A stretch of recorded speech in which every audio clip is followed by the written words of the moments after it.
Hello, welcome to the second lecture on routing techniques. In the last lecture, we have discussed key characteristics of routing, the basic elements which are used in implementing routing algorithms, and various routing approaches. Out of 4 possible approaches that I mentioned, we have discussed fixed routing. In this lecture, we shall consider flooding, random routing and adaptive routing. Let us start with flooding.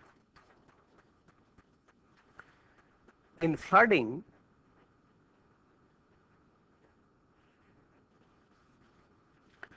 no network information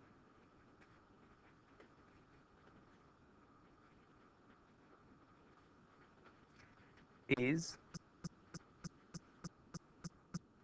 used. In other words, this is a completely open loop approach. Network information such as the cost of links, delay on different paths, none of this information is used in flooding. Then how the routing is done? What happens as each node receives a packet,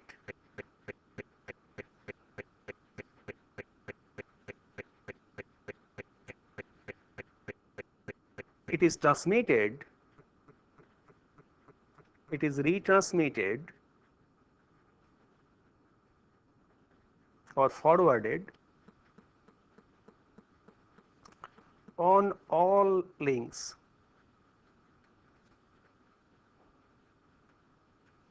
except through which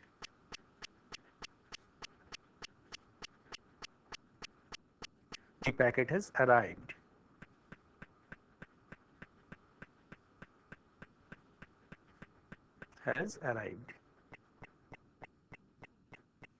So this is a very simple principle. That means the nodes are receiving packets, and as a packet is received, it is forwarded on all the links except through which it has come. Now, in such a situation, it will proceed like this. Let us take up an example.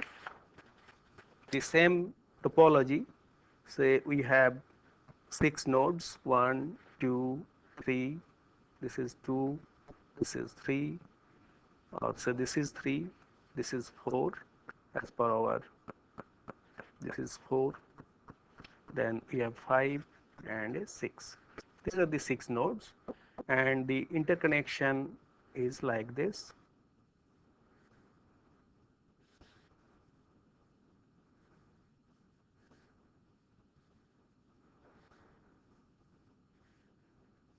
And we had another link this way. Now suppose from a station A, a packet has come to node 1. What the node will do in the first hop, it will forward it on all the 3 links. So the packet is duplicated or retransmitted on 3 links, and in the second hop,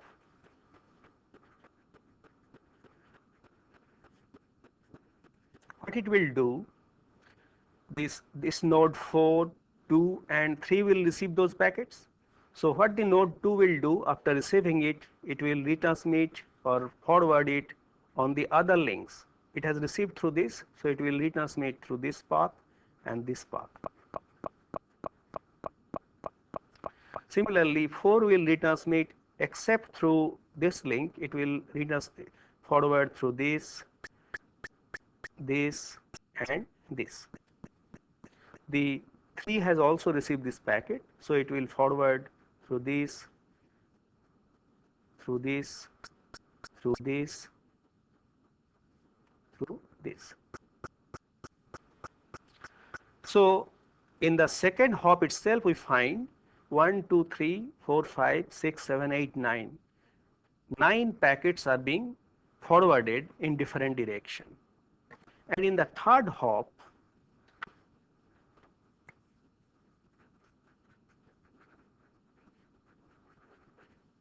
what will happen? Again these packets will be retransmitted. For example, this node number 3 has now received another packet, so it will retransmit on this direction, another packet will go, so it will be behind this, not for behind of this. Another packet will be transmitted through this path after receiving this one, and node 5 will transmit through this, and after receiving this, node 5 will transmit through this path. One has been received through this, another has been received through this. So 2 packets will be forwarded in this direction and 1 in this direction. And similarly, from 3 has received this particular one, then 2, so it will forward in this direction, in the both directions. And in this way, you see how many packets ultimately is getting forwarded. A single packet is leading to incessant number of packets, a very large number of packets. And what can happen, it can also keep on looping. A number of packets will keep on looping unless it is being stopped. So in this simple approach, we find that main drawback is leads to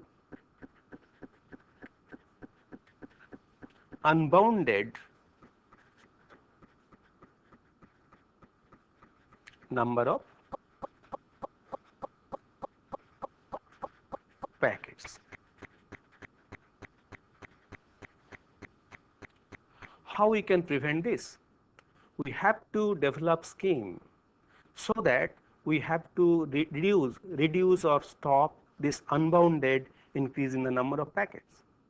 There are several possible approaches. One possible approach is, as a node receives a packet, it keeps track which packet it has forwarded.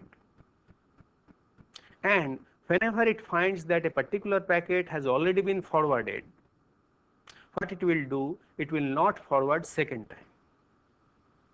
So second retransmission can be stopped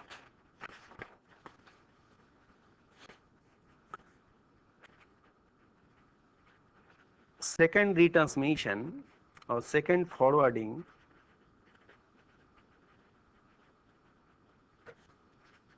can be stopped. But how? To do that, what has to be done? Each node must keep track that a particular packet was received, now it has been forwarded. So what it will do, the burden on the node will increase. The nodes have to keep track which packets it has received and forwarded. So this is how you can reduce the number of packets. Second is, you can count in a packet, you can keep information about the count. So hop count, information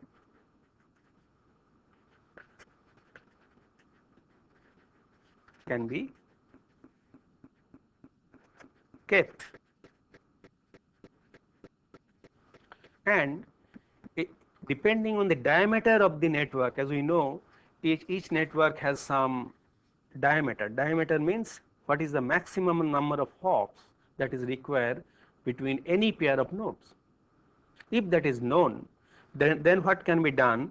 We can stop retransmission of a packet when it completes certain number of hops.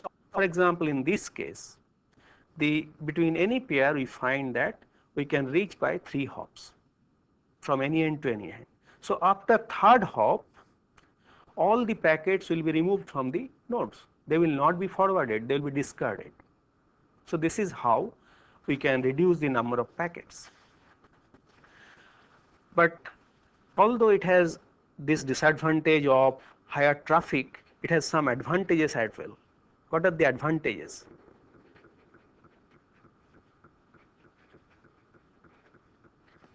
First of all,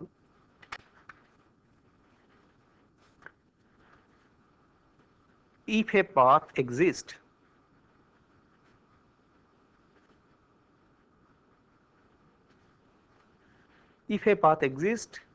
packet delivery is guaranteed.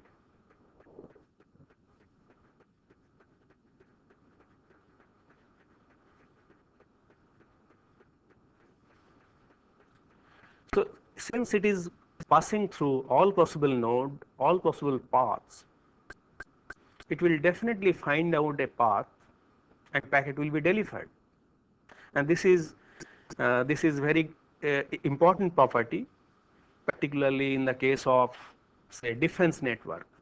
When a war is going on, various nodes, links may get disrupted because of bombing and other things. In such a situation, this can be used, and because of its robustness, very robust. Another important property is that out of the many packets that is delivered at the destination, one will go through the least cost path, or one will definitely traverse through the least delay, and that information can be utilized in various applications. So one application is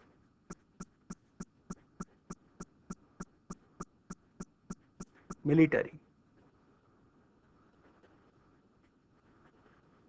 as I have told.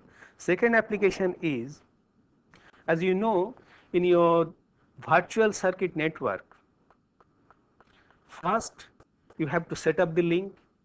So by flooding, the virtual circuit can be set up. Subsequently, by using source routing, the packets can be forwarded through the same path.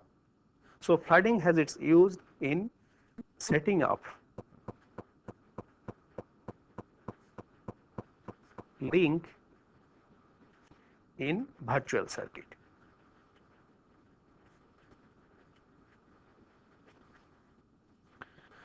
So we find that although it has some limitations, because of these advantages, it will definitely find use in some application. Now let us consider the second approach, which is known as random routing.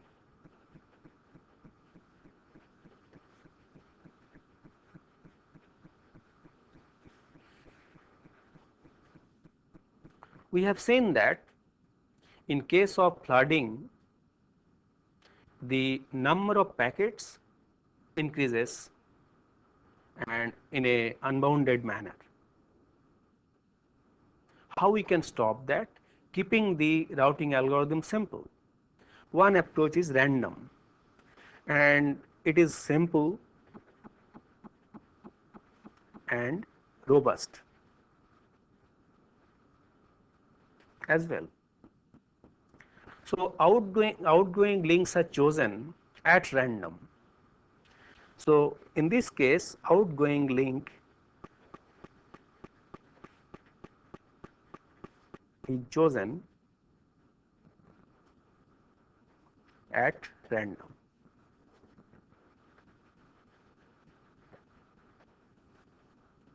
What you can do, you can bring in some variation to this random routing. For example, one possibility is you can use round robin technique.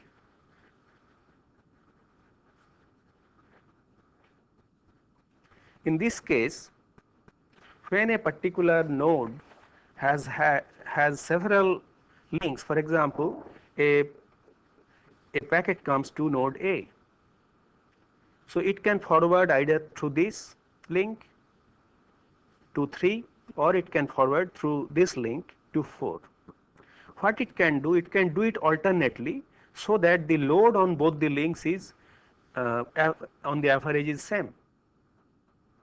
So there is a uniform distribution of load through all the links. So that can be done by using round robin technique, which is not really random but some variation of random, because you are not utilizing any network information here. Second approach that you can use is you can assign probability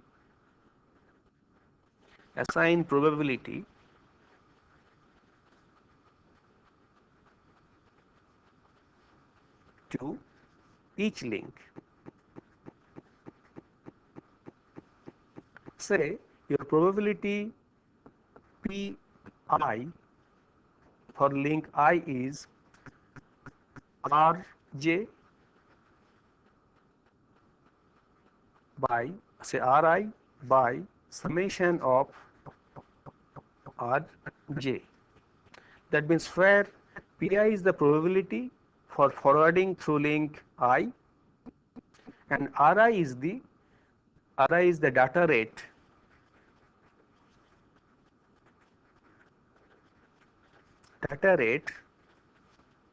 on link, for link, you can say for link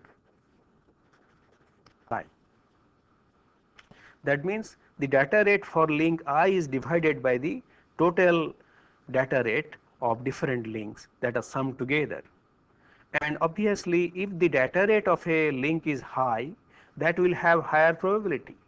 What you are doing here, you are forwarding through a link which has higher data rate, and that will help you to, it will lead to good traffic distribution.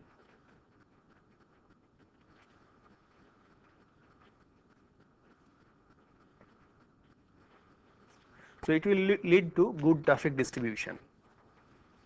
So you must notice in random routing, the basic characteristics are it uses no network information,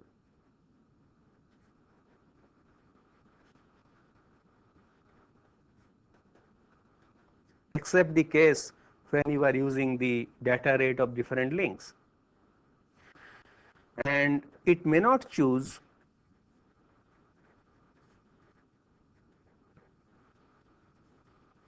least cost path, because you are using random technique. The least cost path may not be chosen by it, since you are doing it in random. Another disadvantage is what can happen. It may get forwarded in some other direction. In other direction, say this is, you are forwarding from A to B. Instead of, say, it has reached 5, instead of getting forwarded towards 6, it may get forwarded towards 4 or 3. So the packet may traverse through longer route, and as a result it will have little higher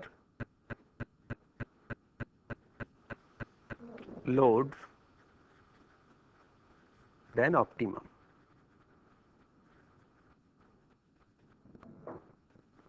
Obviously, the load will be much less than your earlier case, that is your flooding, but it will definitely have higher load. So these are the main characteristics of random routing, and it is used in rare occasions. In practice, most of the routing techniques will be adopted. Those are the techniques that we have discussed so far: the fixed routing, the flooding, and random routing. They belong to the category of non-adaptive. That means the flooding, random routing,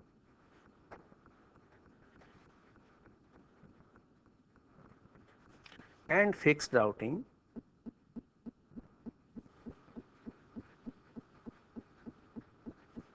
all of them belong to non-adaptive category.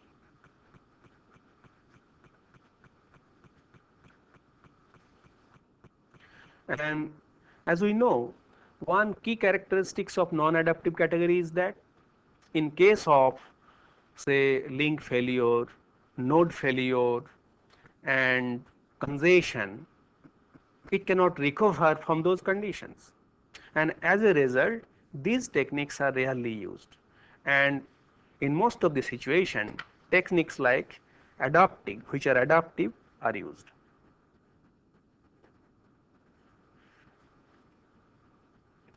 So in practice, we shall be using adaptive routing. And what are the principal conditions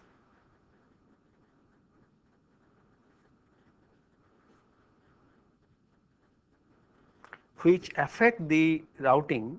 These are, first of all, failure. It may be failure of nodes, it may be failure of links.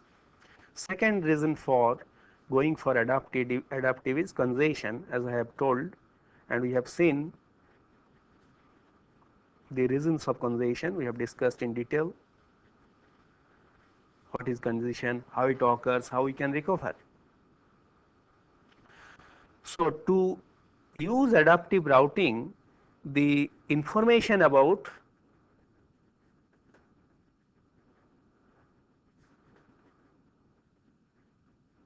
network has to be used. And whenever you are using information about network, how much information you will use? So question will arise, what will be the amount of information?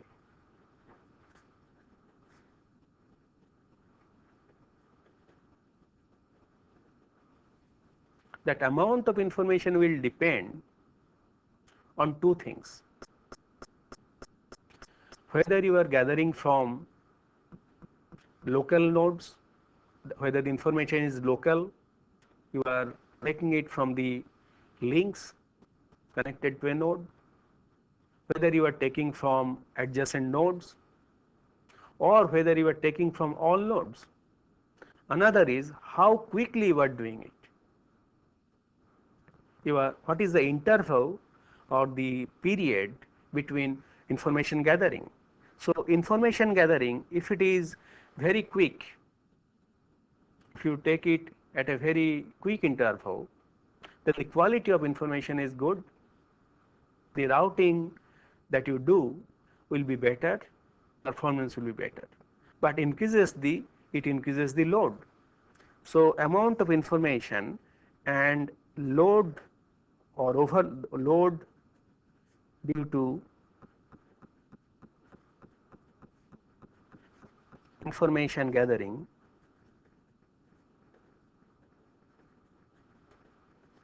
information collection,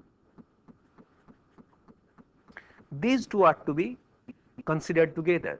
So there is a trade-off between the amount of information that you use and the load or overhead that increases due to information collection. And obviously, whenever you collect more information, quality will be more. Another problem is whenever you are using adaptive technique, how quickly the control is taking place. If the control is very quick, it may lead to oscillation. And whenever the control is very slow, the control that you are doing will become irrelevant. For example, in case of congestion situation, say there are two parts. Whenever you, for example, congestion has occurred in this part, very quickly you transfer from this side to other side. What will happen? All the loads will get transferred to this, and congestion will occur in this part. So congestion will shift from this part to the other part. This oscillation will occur if you do it very quickly. On the other hand, if you do very slowly, what will happen? By the time you take corrective measure, the congestion from this part will will vanish, because these are happening in a in randomly with time, and with time this will keep on changing. So you have to optimize how quickly you will do the congestion. Let us see how we'll do this control, how quickly or how slowly we will do the control, there is a trade-off. Now let us look at the drawback of this approach. First of all, the approach will be complex because you have to take into consideration the information of the network. That will make the algorithm complex. Second is, it increases traffic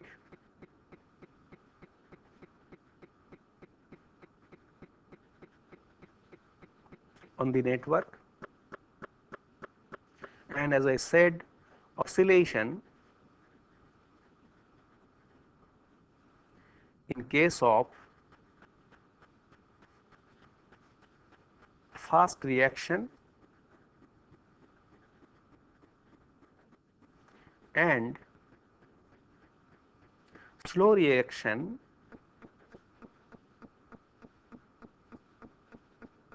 makes it irrelevant.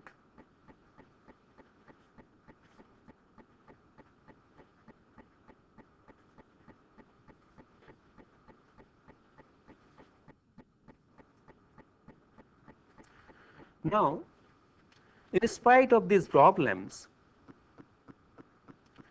the adaptive routing are still used. Why? Why adaptive routing are still used? The reason for this is adaptive routings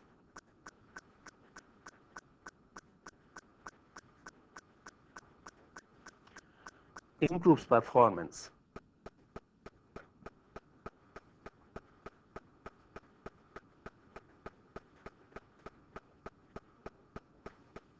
That is one, and second is it can aid in avoiding congestion,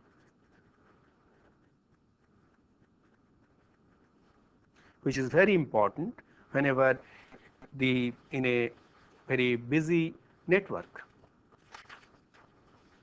Let us consider the various adaptive routing techniques. The adaptive routing techniques can be classified based on classification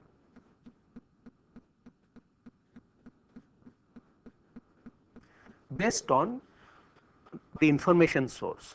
As we know, it can be local, you are collecting from the nodes. It can be adjacent nodes,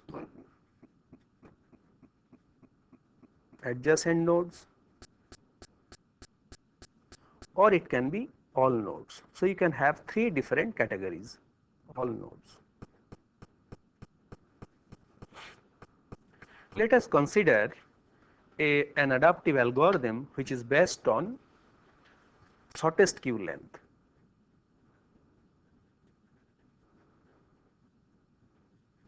Let us take up an example which uses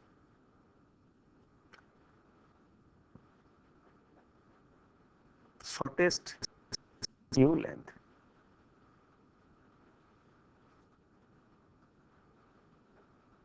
as a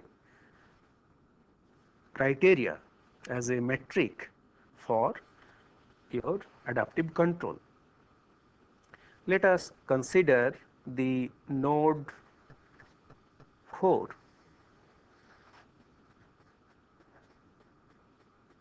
Node 4. Here is our network. We are taking this node 4. Node 4 has 4 links. Say it has got 4 links. We are not drawing separately the 4 links in duplex manner, and 4 links. These are going in different direction. One is coming from, this is coming from say 1, this is going to 2, this is going to 3, and this is going to 5. So 1, 2, 3 and 5, these are the 4 links. Now let us assume there is only one packet queue in this particular direction. In direction 2 there are 3 packets, that queue is there. In direction 1 you have got say 2 queues, and node 3 has got, I mean in through towards link 5 there are 4 packet queues, sorry, there will be 4, 1, 2, 3, 4. Now utilizing this, when a packet comes to node 1, what it will do, based on the queue length, suppose it has received from through 1, what it will do, out of these 3 it finds that link 3 has the lowest queue length, shortest queue length, so it will forward through link 3. Unfortunately, in this case, what can happen, suppose a packet has come from 1 and it has to be delivered to 6, and it has come to say 4. Now the shortest route was through this path, but it is getting forwarded through 3 because link 3 has a shortest queue. Another possibility is, if the queue is smaller in this direction, it may get forwarded in the wrong direction, not towards the destination but in the some other direction. So how you can overcome this problem? To overcome this problem, we can use some other technique. What can be done? We can use a bias Bi in addition to queue length Q plus Bi as the metric, so which minimizes Q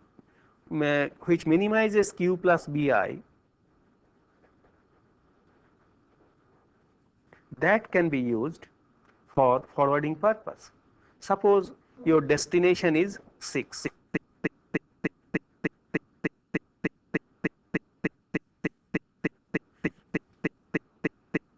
now your next node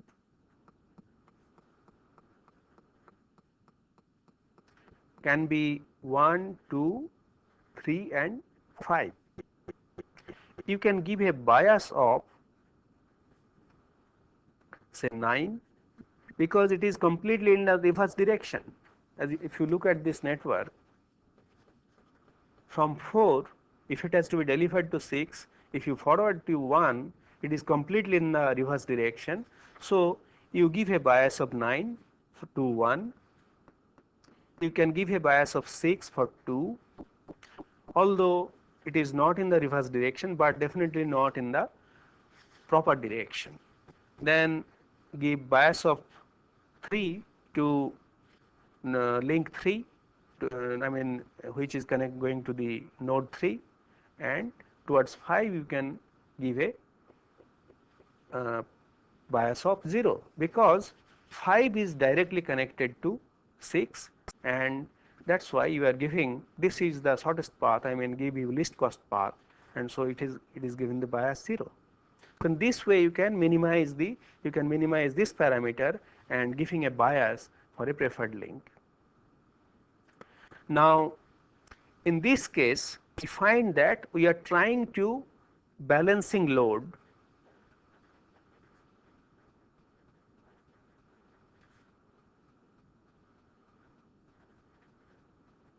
on different links, and with the help of this bias we are trying to put additional figure so that it goes in the correct direction. But in practice, this local information based, this is an approach which is based on local information. This approach is rarely used. For example, in ARPANET,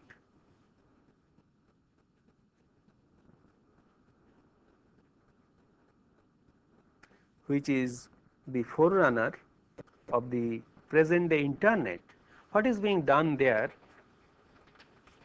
It does not use a local information, it is based on the adjacent nodes. It uses the information supplied by adjacent nodes. So it is, we shall consider the ARPANET. Actually the ARPANET routing technique has gone through 3 generations.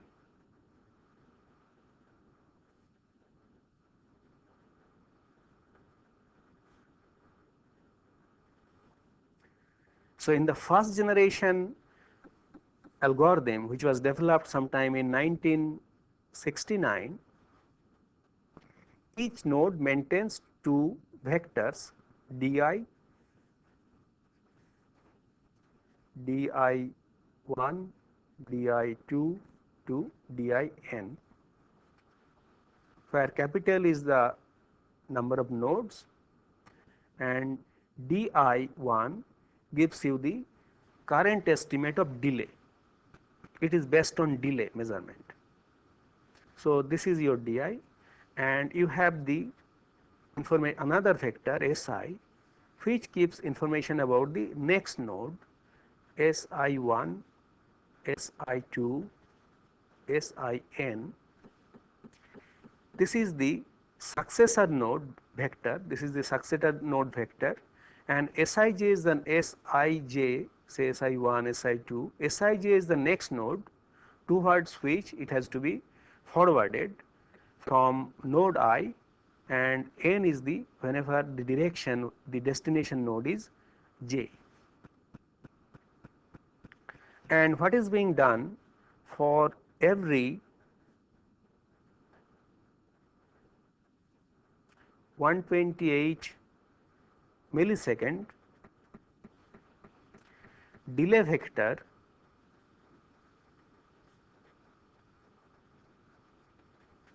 is exchanged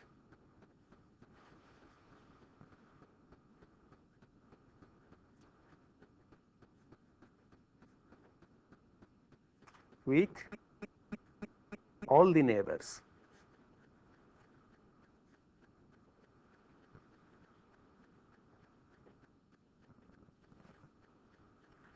And after getting that information, say node k which performs this computation, dkj is equal to minimum of i's element of A, where A is the set of nodes which are adjacent to k, which minimizes dij, which is already in the list, and it adds the link ki through another path.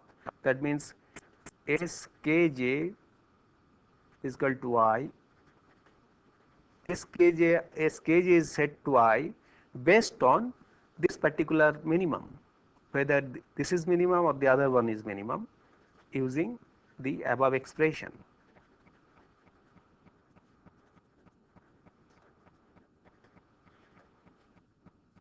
Now, in this case, what is happening? LKI is the current estimate and Dij is the previous estimate.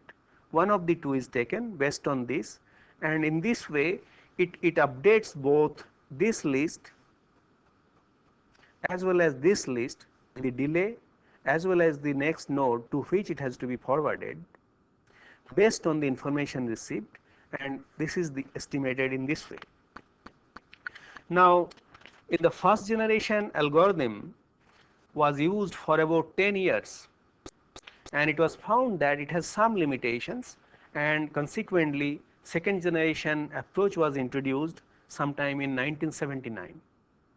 So, in 1979 second generation ARPANET algorithm was introduced based on identification of the limitations of the first generation algorithm. What were the limitations?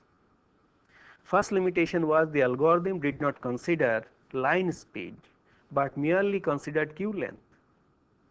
We have seen that the algorithm for first generation algorithm is based on getting the queue length of the adjacent nodes, and accordingly it utilizes it. But another important parameter is link speed. It does not use a higher speed link if it is available. So, this is the limitation of this first generation algorithm.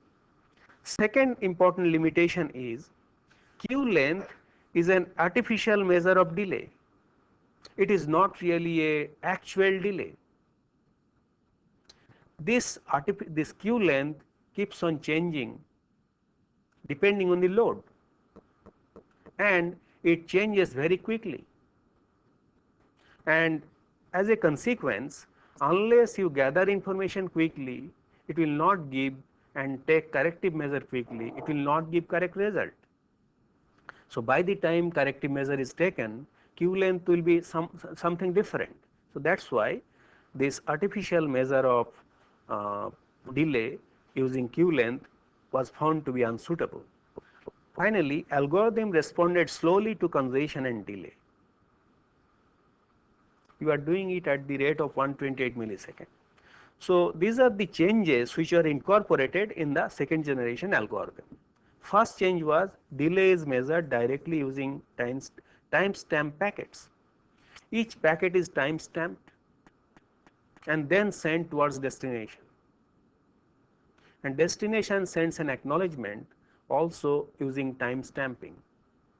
And when this acknowledgement is received by the source node, it can find out what is the delay for sending to a particular destination and through different nodes. So for a particular for different nodes, it can find out the delay, and based on that it can estimate the exact delay is being measured by using time stamping. And here the upgradation is done every times 10 seconds. Nodes compute average delay, and then this is being sent after receiving information by flooding. In this case, this information, this node information, this average delay information, which is being computed by each node based on the time stamping, is being forwarded to all nodes, not the adjacent ones, all nodes, by using flooding. And then the routing table is created using Dijkstra's algorithm. In the previous case, it was calculated by Bellman-Ford algorithm, but here it is more global. It is gathering information of all nodes, and that's why it is using Dijkstra's algorithm to create the routing table. So using this second generation technique, the improvement was significant, but again third generation technique was introduced in 1987 with some modifications. It was found that under light and medium load, the second generation algorithm worked fine, but under heavy load, oscillation occurs. So, and particularly the oscillation has to be avoided because of these reasons: loss of available capacity, overutilization leads to congestion. We have seen whenever a particular path gets overutilized, in that area congestion occurs. That is what happens in your second generation algorithm. And more frequent update increases load. If you want to improve the algorithm by increasing the updating time, making it shorter, then the load on the network will increase. So all these things were taken into consideration, and the main problem it was identified is every node was trying to use the best route. That is quite natural. Whenever each node computes the routing table, it tries to send through the best route, and as a result congestion is likely to build up around that particular node. So instead of best route, the solution suggested was to use an average path under heavy load. Rather than using the best route, why not use average path whenever it is under heavy load condition? And in the third generation algorithm, the cost was revised and it is keyed towards utilization rather than delay. In the first generation and second generation techniques, the main metric was delay, but here utilization was considered to be more important and the cost function was oriented towards utilization. Finally, the delay, it utilizes the delay based metric when the load is light, and it uses capacity based metric when the load is heavy. I am not going into the details of these algorithms. If you are interested, you can consult some textbooks to understand and go into the details of these algorithms, but these are the basic philosophy and ideas behind them. So, in this lecture, we have considered three approaches of routing.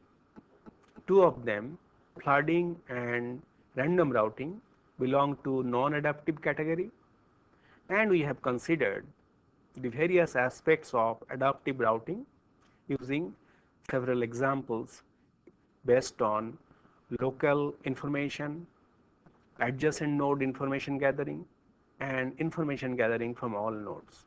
Thank you.